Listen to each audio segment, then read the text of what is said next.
All right, so hello everyone. Welcome to today's South American geometry webinar. We have Andrei Soldatenkov from UFI in Rio de Janeiro. So Andrei, thank you for being here. A brief word from our sponsor. If you wish to subscribe to our mailing list or to receive our announcements via the WhatsApp group, you can click on the link on the chat. And you can check our calendar of past and upcoming talks at our calendar, which is also on the chat, as well as follow our previously recorded talks on our YouTube channel. There's this new functionality, so even if you're a regular of the seminar, now you can subscribe directly to the Google Agenda.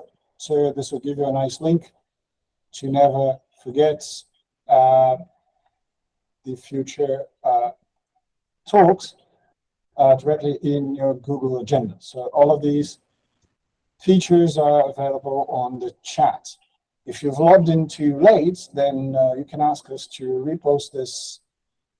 Just ask on the chat. So without further ado, so Andrei, thank you so much for being here. Let's do 50 minutes plus 5 minutes discussion.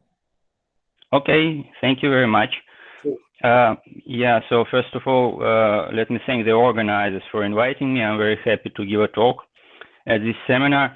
So I'd like to talk about my recent work with Misha Verbitsky about Lagrangian fibrations and degenerate twistor deformations. So I'll try to give you the main ideas. So this subject is related to hyperkähler geometry. So I mainly I study hyperkähler varieties. And many questions that I study are somehow more algebraic in nature, but in this work we use a lot of differential geometric and analytic techniques, so I hope that this will be interesting for the participants.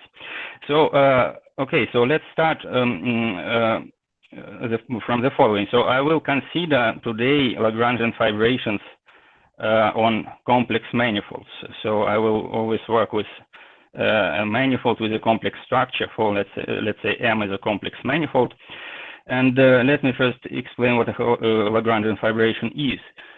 So I have a complex manifold, and let's say I have a symplectic form, a holomorphic symplectic form on it. So a holomorphic symplectic form is a section of the bundle of holomorphic two forms.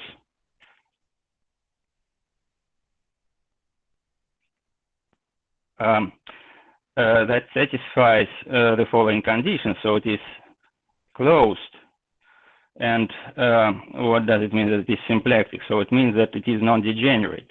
So if I consider the contraction with this form, so if I look at the morphism of vector bundles from the holomorphic tangent bundle of M to the cotangent bundle of M, given just by substituting a tangent vector into the 2 form, then this should be an isomorphism. So that's the definition of a symplectic form, and it is well known that any symplectic manifold is even dimensional. So the dimension of M will be always 2n today. Yeah, and in the case when we have such symplectic form, well, then we say that M is holomorphically symplectic. Holomorphically symplectic. So what is a Lagrangian fibration? So first of all, let's discuss what a fibration is to fix the conventions. So if I have a map from my manifold to another complex analytic space, then this map is a fibration if so a fibration means that it is a proper surjective holomorphic map with connected fibers.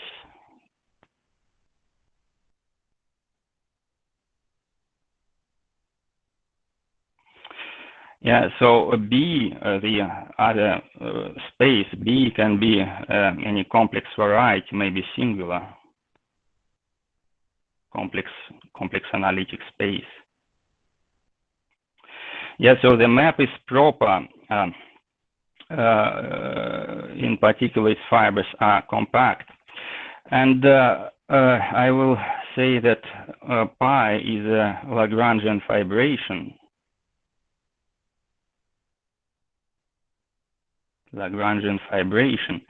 If any fiber of this map is a Lagrangian subvariety of M. Yeah, so I have a symplectic form on M, so I can talk about Lagrangian subvariety. So let's take a point in B.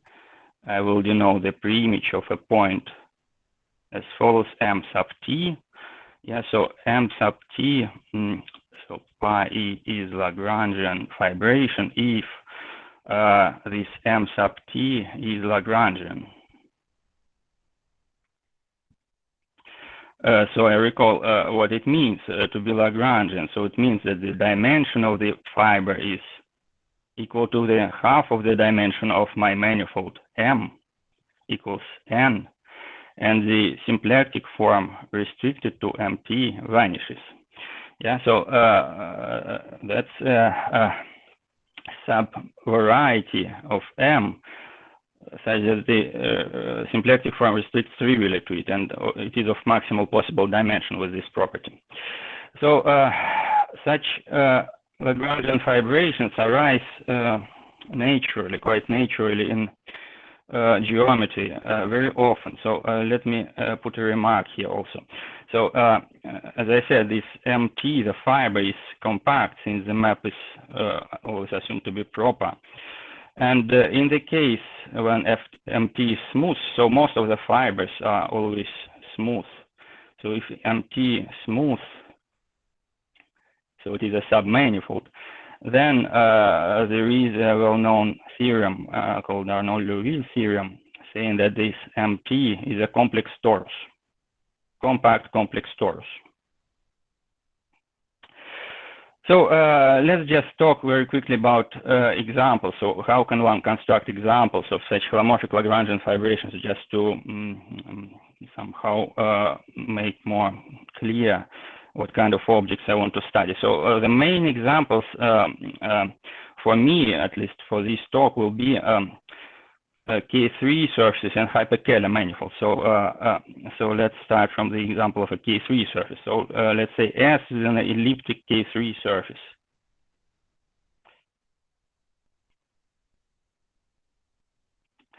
So a K3 surface is by definition a compact complex surface. Compact complex surface, which is simply connected, so such that the fundamental group of S is trivial, and the canonical bundle is also trivial. So the canonical bundle, in the case when we are talking about surfaces, the canonical bundle is exactly the shift omega 2s. Yeah, so omega 2s is trivial. The sheaf of holomorphic 2 forms. So how to construct an elliptic K3 surface? Well, for example, one can take a hypersurface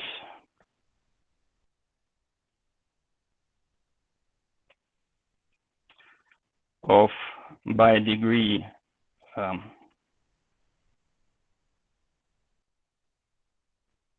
3, 2 in the following manifold. So I take the product of complex projective plane and a complex projective line. It's a 3-dimensional complex manifold. So inside of it, I can take a hypersurface of by degree 3, 2. So what does it mean? It means that so somehow on CP2 I have some homogeneous coordinates x0, x1, x2.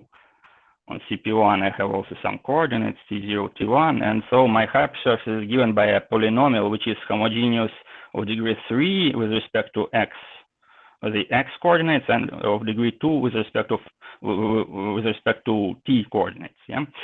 So generic hypersurface will be smooth, and one can check that by adjunction formula, its canonical bundle will be trivial, and it will be simply connected by the Lefschetz theorem. So this will be a K3 surface. And now how to obtain a Lagrangian fibration on this K3 surface? I just take a projection, the projection from the product CP2 times CP1 to CP1 to the second factor, and then I have this surface here inside. So I restrict my projection to the surface, to the hypersurface, and I call this P. Yeah, so this map pi. So what are the fibers of pi? The fibers of pi, so if I fix some point T inside CP1, so what is the fiber over T? So this fiber will be given, so if I fix T0, T1 now, the coordinates on CP1, so the fiber will be given by a polynomial of degree 3 on CP3. Yeah, so it will be a cubic curve on the projective plane. And in case it is smooth, this cubic curve is an elliptic curve. Yeah, so it's an elliptic curve generically.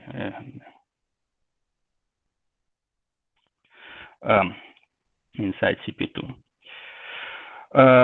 So this pi gives an example of a Lagrangian fibration. So why is it Lagrangian? So let's think, what is the symplectic form on a K3 surface? Well, as I said, the canonical bundle of a K3 surface is trivial. So, and the canonical bundle is the same thing as a bundle of holomorphic volume forms. So I have a section, global section of this bundle, and this holomorphic volume form in the case of a surface is also a symplectic form. So sigma is the global section of this bundle. And sigma restricts to ST. The restriction is 0 because any two-form, holomorphic two-form restricts to a curve trivially, yeah, for dimension reasons. So this is trivially a Lagrangian fibration. So pi is holomorphic Lagrangian fibration. So that is a basic example, and there are examples that are more complicated, but also more relevant for my talk. So the second example I want to talk about is the following. So now let's take a K3 surface, not necessarily as above, just any K3 surface, a projective one, for example. So S is a K3 surface inside some projective space, CPK. And let's take a curve, a hyperplane section of this K3 surface. So let's say C, so this is a hyperplane section. Let's say it's smooth, so a generic hyperplane section. So it's a curve of genus G, which will be greater or equal than 2. Now let's look at the following thing. So let's take some line bundle on this curve. Let's say of degree 0. So L is a line bundle on the curve C, which is a hyperplane section of a surface. So now let's consider on this surface a sheaf, the following sheaf, the push forward of my line bundle. So that's a coherent sheaf on S. It's not a bundle anymore because it is supported on a curve in a surface, but it is a coherent sheaf.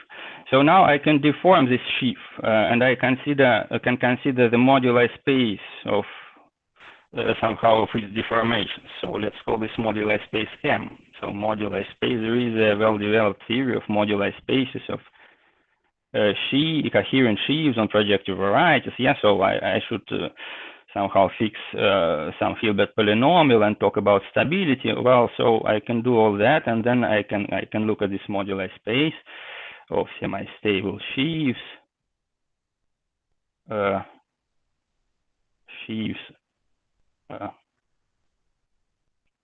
On S with the same Hilbert polynomial as f. Well, somehow one can choose a K3 surface in such a way that this moduli space, or somehow under some mild conditions, this moduli space will be smooth. So we may assume that M is smooth. It will not be smooth in general, but under some mild conditions one can achieve this. And compact. So it's a compact complex manifold, also projective actually. So now I want to construct a Lagrangian fibration on this M. So I claim that M is actually the holomorphic symplectic manifold, and there is a Lagrangian fibration on it. So let me try to explain how to do this. So let's look at this sheaf, which represents a point in M. So a sheaf F. So as I said, so here is my K3 surface S. There is a curve, and there is some line bundle supported on this curve. So this sheaf F is a coherent sheaf with one-dimensional support on this curve. So what can I do? How can I deform this sheaf? Well, first of all, I can deform its support. I can move a curve inside my surface, and with this line bundle, together with this line bundle. So this will give another coherent sheaf, which will represent another point in my moduli space. So now this gives me a map actually. So I would like to describe this process of deformation, of deforming the curve, the support of my sheaf, as a map pi, and this map goes from M to the full linear system of the line bundle corresponding to this curve C. So this linear system is just a projective space, and dimensional projective space. And I send my sheaf to the support, to its support. So the support of my sheaf is a curve inside S, and it lies in the same linear system. Okay, and so what is the fiber of this map? So let's look at some curve C prime, for example, as in the picture, and let's look at the preimage of this curve under the map pi. So what's the preimage? The preimage is a collection of all coherent sheaves supported on this curve C prime. So how can I construct a coherent sheaf supported on the curve C prime? So let's remember that my coherent sheaf is a push forward of a line bundle. So if I fix a curve C prime, I can deform this line bundle on a fixed curve. So since I fix the degree of the line bundle as well, so it's degree 0, for example, here. This means that all these deformations, so they will be just all line bundles on the curve C prime of degree 0. So the fiber over this curve C prime is the connected component of the Picard group of C prime. Yeah, so as before, so this is a compact torus of dimension G. And in fact, this is a Lagrangian fibration. So let me write this here. In fact, M is holomorphically symplectic, and moreover, it is hyperkähler.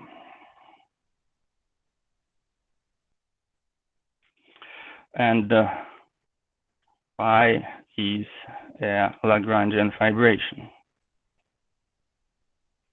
So let me explain what it means that the manifold is hyperkähler. So I will always somehow hyperkähler, this word has different meanings depending on the context. So for me today, so hyperkähler will mean the following. So M is hyperkähler. I will abbreviate HK. If so, the fundamental group of M is trivial, it is simply connected. And second, there is a Riemannian metric on M, G on M. with holonomy group of the Levy-Witt connection equal to SPN, the compact form of the complex symplectic group. So this nabla G is the Levy-Witt connection.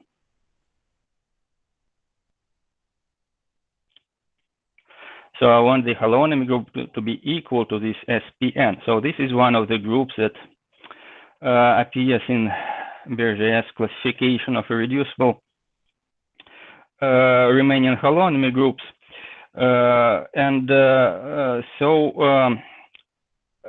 Since the holonomy group of nabla G is SPN, we can look at the invariance of the group SPN.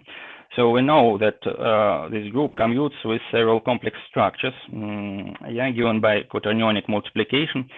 And so these invariants give us parallel tensors on our manifold M. So there exist complex structures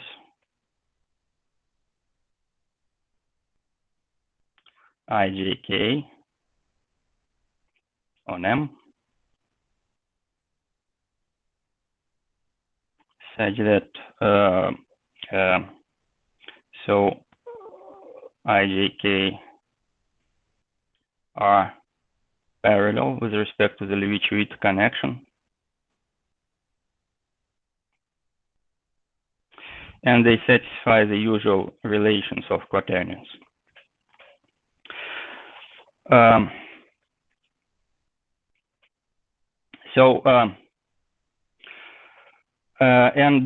In this case, I have this Riemannian metric, I have some compatible complex structures. Well, then this manifold is also Kähler. Yeah, so there are, and actually it is Kähler in many ways. So there are, for each of these complex structures, I can write the corresponding two form. So let me denote those two forms, omega I, omega J, omega K. So they are Kähler forms with respect to I, J, and K, and this fixed Riemannian metric G. Yeah. Okay. So in this example I have that I have shown, when I start from a K3 surface and look at the modular space of some coherent sheaves on this K3 surface, what I get is a hyperkähler manifold actually.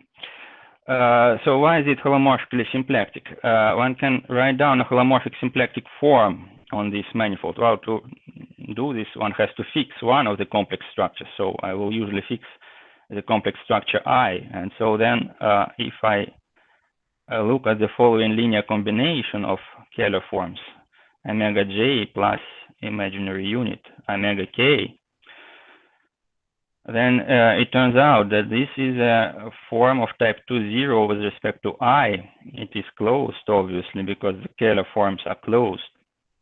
And it is holomorphically symplectic. And one can show that actually this fibration pi that I have constructed on the previous page is actually a Lagrangian fibration. Well, one can either do it explicitly by describing this symplectic form in different terms, or one can use the following general result of Matsushita. So let me write down this general result. So actually, which shows that the Lagrangian fibrations appear very often on hyperkähler manifolds.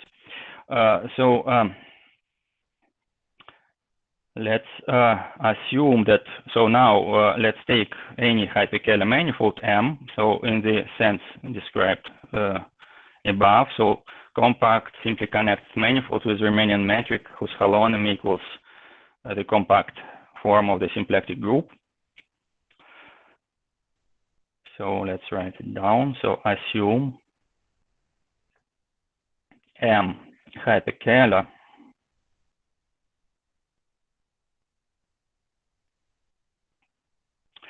and pi is a fibration, holomorphic fibration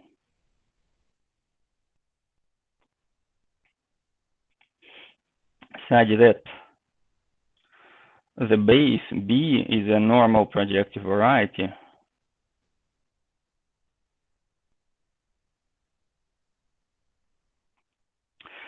of positive dimension, but whose dimension is smaller than the dimension of M. Then, in this case, there is the following result of Matsushita. So, first part. So, I will cite a few theorems about such fibration. So, first result of Matsushita is that pi is a holomorphic Lagrangian fibration.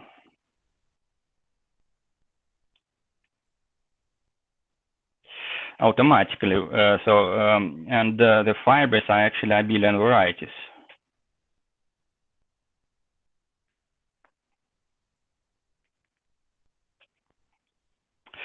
Moreover, we can say something about the base of such a holomorphic fibration. So Lang proved that if B is smooth, if we know that the base of this fibration is a smooth manifold, then it actually is isomorphic to CPN. And it is conjectured that this is always the case, but there is no general proof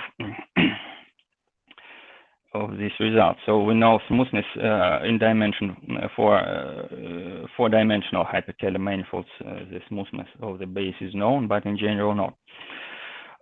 Okay, so this theorem, so it explains somehow that if we study hyperkähler manifolds, so like in this example above, like in this example, yeah, by the way, the example is called the Mukai system, which I mentioned in the abstract of this talk.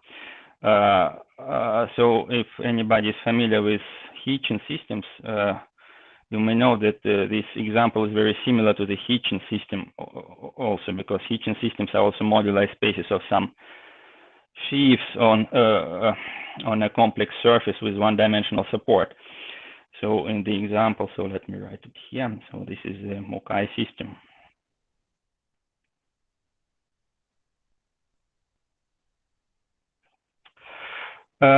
Okay, so I want to study such Lagrangian fibrations in general, so not necessarily the Mukai systems.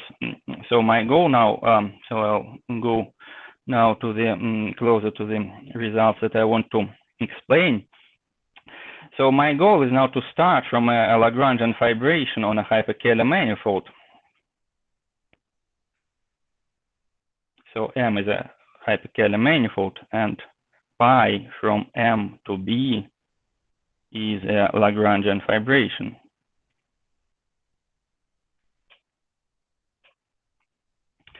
And my goal is to construct so to deform this fibration. So my goal is to deform complex structure on M, preserving the fibration pi. There is a useful way to do it, which I want to explain now. So I'll denote as before by sigma holomorphic symplectic form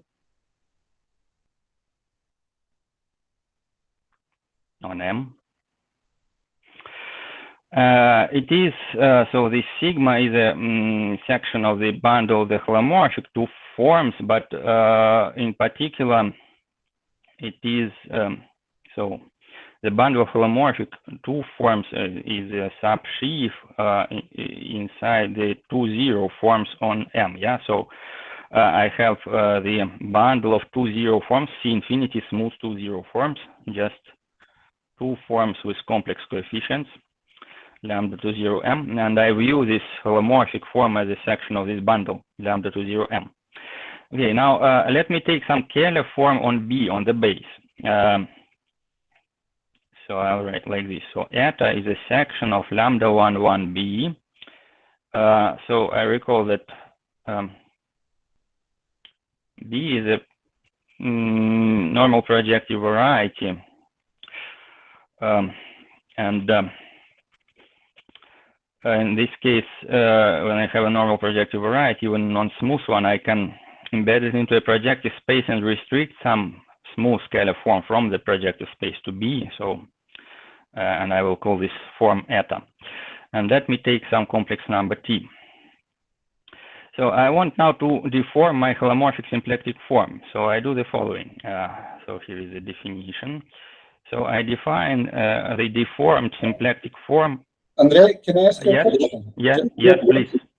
So I thought from the previous theorem that B has to be CPN.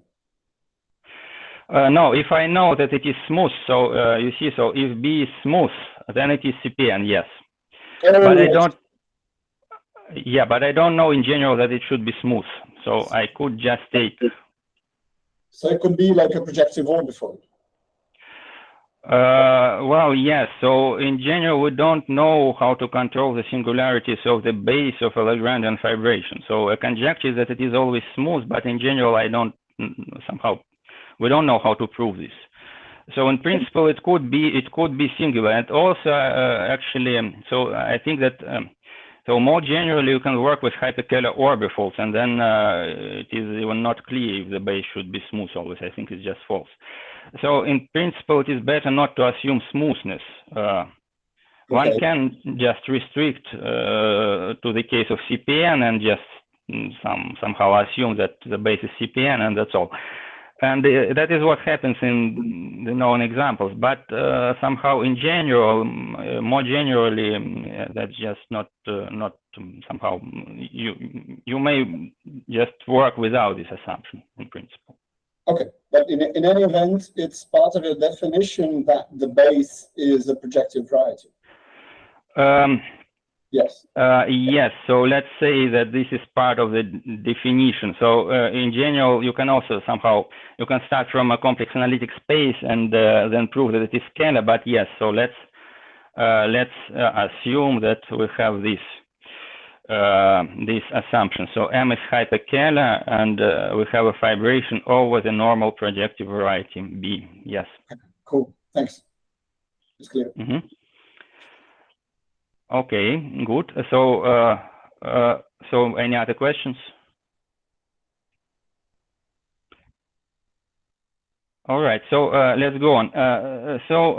Let's now deform my symplectic form. So how do I want to deform this symplectic form sigma? So I'll take sigma and add t times the pullback of the Kähler form from the base. It is no longer a form of type 2-0, right? It's just a complex 2 form on M now. Just a complex 2 form on M. Because eta was of type 1-1 on B and sigma was type 2-0 on M. So now this form sigma t is of mixed type. But actually, so sigma t is what people call a C-symplectic structure, is a C-symplectic structure. Structure or C-symplectic form.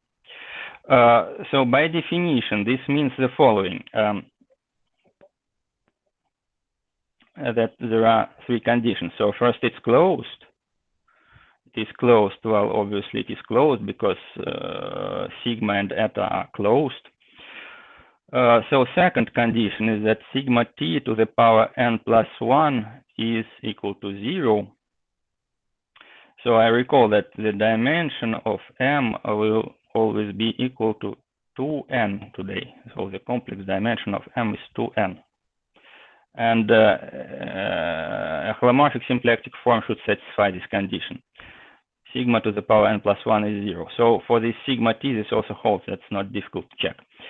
And also you can check that sigma t to the power n, which sigma t bar to the power n is non-vanishing, is a volume form.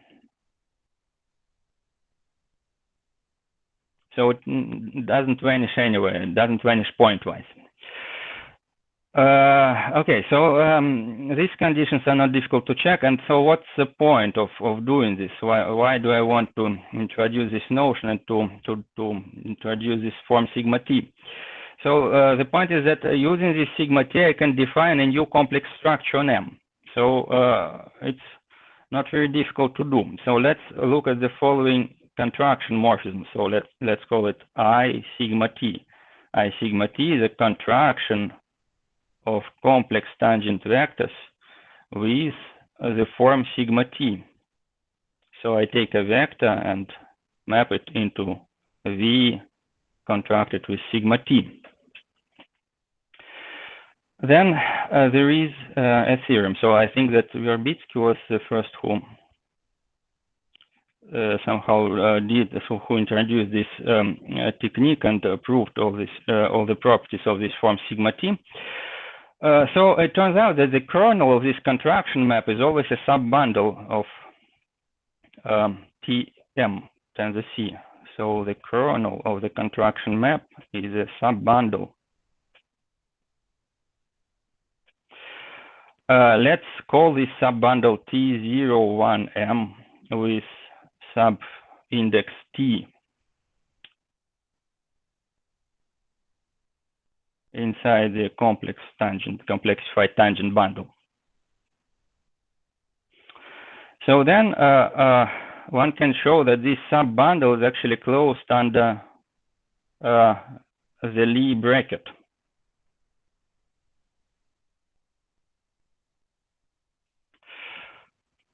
And that we have the decomposition of complexified tangent bundle into the direct sum of T01 bar T and T01 T. So, okay, so the kernel of the contraction map is somehow the meaning of what I'm doing is that this subbundle should be the bundle of 0, 1 vectors, yeah, because I want the sigma t to be a 2-0 form, holomorphic 2-0 form on M. And whenever I substitute a vector of type 0, 1 into a holomorphic 2-0 form, I should get 0. So this bundle T01 sub T should be the bundle of 0 of vectors of type 0, 1. Yeah, and these two conditions actually, that this bundle is closed under the Lie bracket and that I can decompose the complexified tangent bundle, so they mean that this decomposition actually defines a complex structure.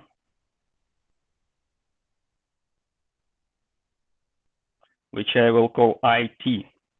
Yeah, so I have, so this subbundle, the T01 bar is T10, and then I have 10 vectors and 01 vectors, and they satisfy all the conditions for the complex structure. Okay, so I have now this complex structure, and so one can check further that, so first of all, sigma t is holomorphically symplectic on M with this deformed complex structure.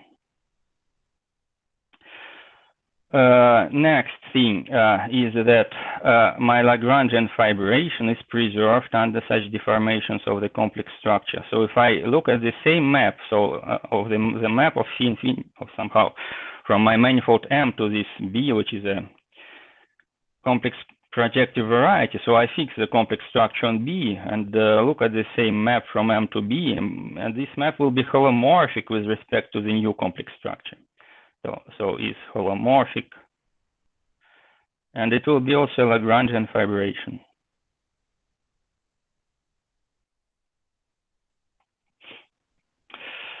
Moreover, for any fiber, so for any point in the base, the fiber, for the fiber of this point, so let's call the fiber F, then if I look at this complex structure and restrict it to F, then actually it will be equal to the original complex structure restricted to F. So the complex structure on the fibers does not change, actually. One can show that the fibers retain the same complex structure we started with. Yeah, so this complex structure somehow deforms only in the transversal direction to the fibers. Okay, so these are the properties. And so last thing I want to say is that, so now I have this one parameter deformation of complex structures, and one can put those deformations into a smooth family somehow. So there is a smooth family of complex manifolds.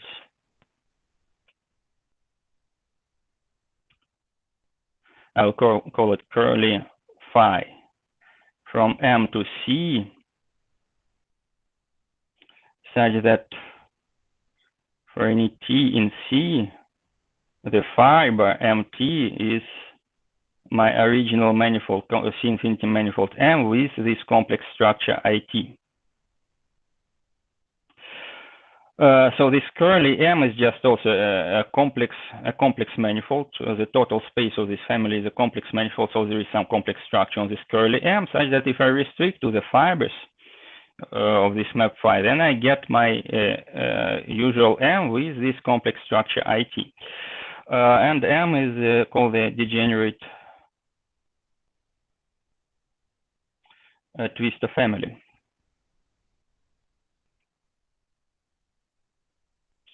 Okay. So as we see from this theorem, so now we have constructed a one-parameter deformation of this holomorphic symplectic manifold. And well, one may ask if the fibers are actually also hyperkähler. Yeah, so let's write a remark. So M sub T is holomorphic symplectic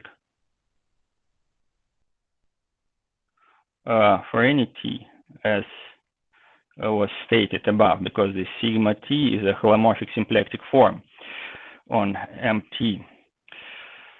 But a priori, it's not clear if this manifold even admits Kähler metric. So is MT hyperkähler?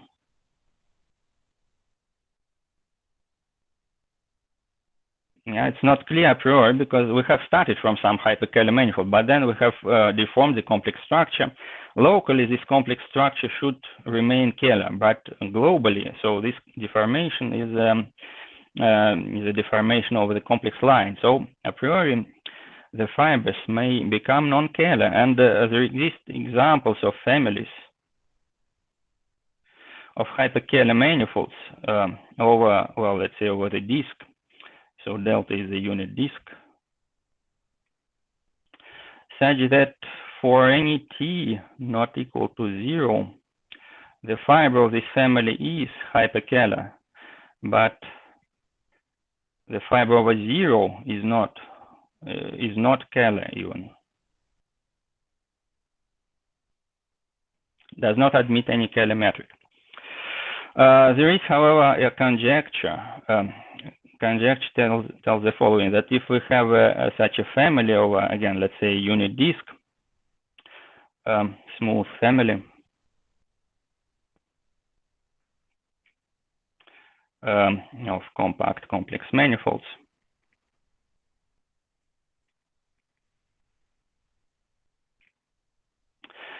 such that for any T in delta, the fiber is Kähler, then the fiber over 0 is Fujiki class C. So Fujiki class C means that it is bimeromorphic to a Kähler manifold.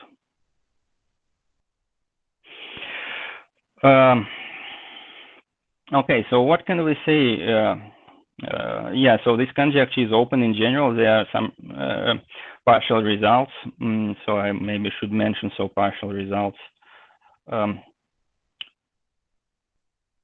Quite recently were obtained by Mullin Lee,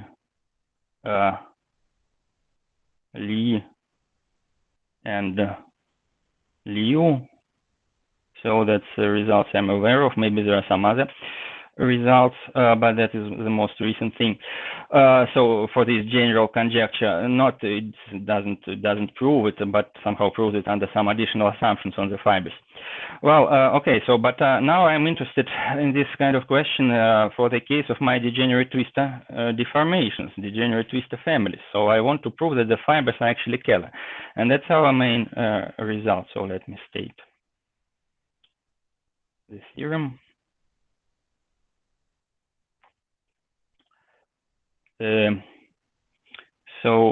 Okay, so let me write it carefully again. So if pi from M to be a holomorphic Lagrangian fibration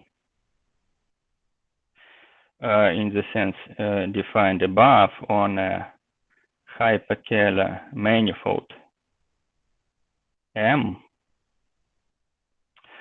and phi from curly M to C, the corresponding degenerate twistor family.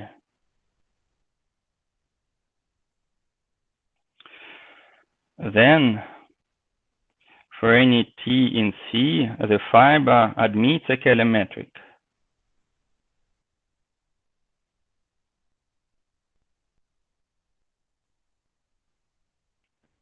And therefore, it is not difficult to deduce that this fiber is also hyperkähler. So this confirms somehow the general expectation in this case, and this also shows that our degenerate twistor families, so these constructions that I have described above, so it actually gives a family of hyperkähler manifolds. That is actually what we want, because somehow in order to study hyperkähler manifolds, we want to construct some families of them.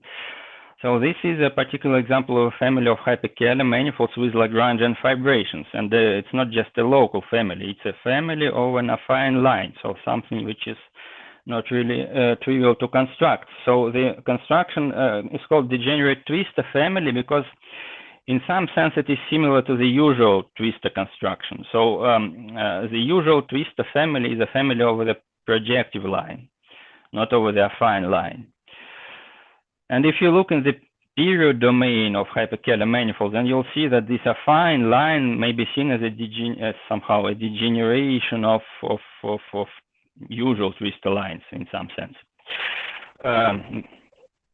So I'm afraid that I'm not, I won't have enough time to explain this moduli theory, but let me just say a few words about the proof. So at least let me just outline the steps of the proof. So are there any questions?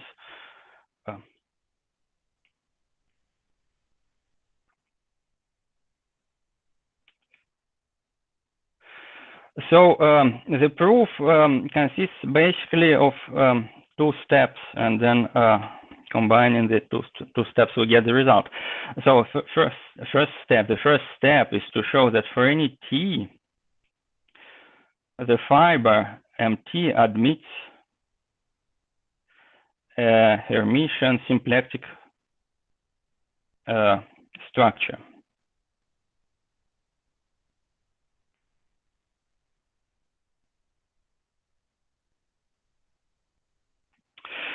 So this Hermitian symplectic structure is not the same thing as our symplectic structure we started with. So our fibers are holomorphically symplectic. So our usual symplectic structure, this form sigma, is a holomorphic symplectic form. So here in this first step, I mean something different. So let me just outline the second step and the conclusion first, and then I'll explain what this means, this Hermitian symplectic structure, because that's actually the key point of the proof. So then somehow, after I show that there is this Hermitian symplectic structure, I can prove that MT is Fujiki class C.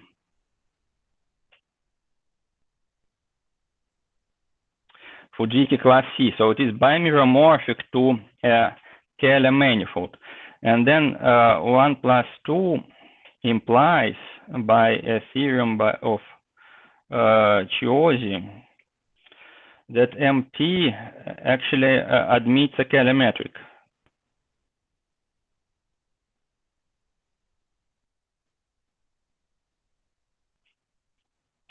And then when we know that MT admits a Kähler metric, so that's the first claim of the theorem, then I can use some well-known things like Bavil-Bogomolov decomposition in the theory of hyperkähler manifolds to deduce that MT is hyperkähler. So the main new points somehow are these two steps, 1 and 2. So let me just quickly say a few words this first step at least. So what is Hermitian symplectic structure, Hermitian symplectic form? So let's recall, remind. So let's just briefly forget about hyperkähler manifold. So let's say M is now a compact complex manifold.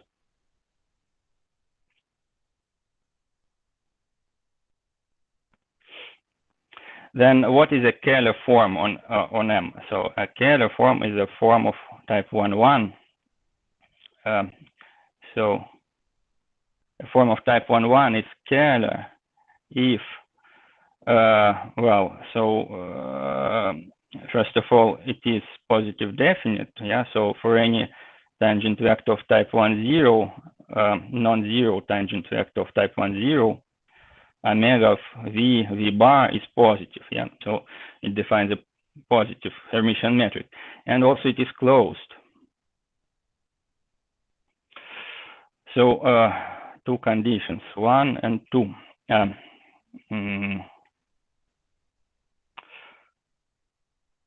Now, what is a Hermitian symplectic form? So it is very similar to the definition of a Kähler form. So omega, now it is just a two form, a complex two form, a real two form, so lambda 2m, so it is real. So omega actually is also real, yeah, in the case of a Kähler form. So omega is a real two form, and it is called Hermitian symplectic.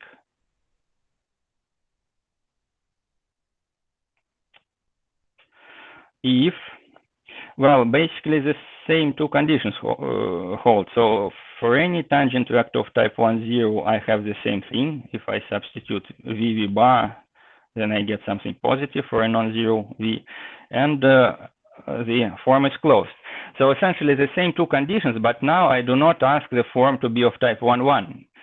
So it can be a form of mixed type, and the first condition means that the 1,1 part of this form omega defines a Hermitian metric, and omega itself is closed. So that's a Hermitian symplectic structure, Hermitian symplectic form by definition. And there is a conjecture of, yeah. Are we somewhere near conclusion? Just managing time. Yes. So let me just mention this conjecture about Hermitian symplectic form, and then I'll stop. There. Perfect. Okay. Perfect. Yeah. So the conjecture of Street-Stian tells that if M admits a Hermitian symplectic form, then M admits a Kähler form. So this conjecture just tells that essentially manifolds admitting Hermitian symplectic structures and Kähler manifold is the same class of manifold. So this is confirmed for surfaces.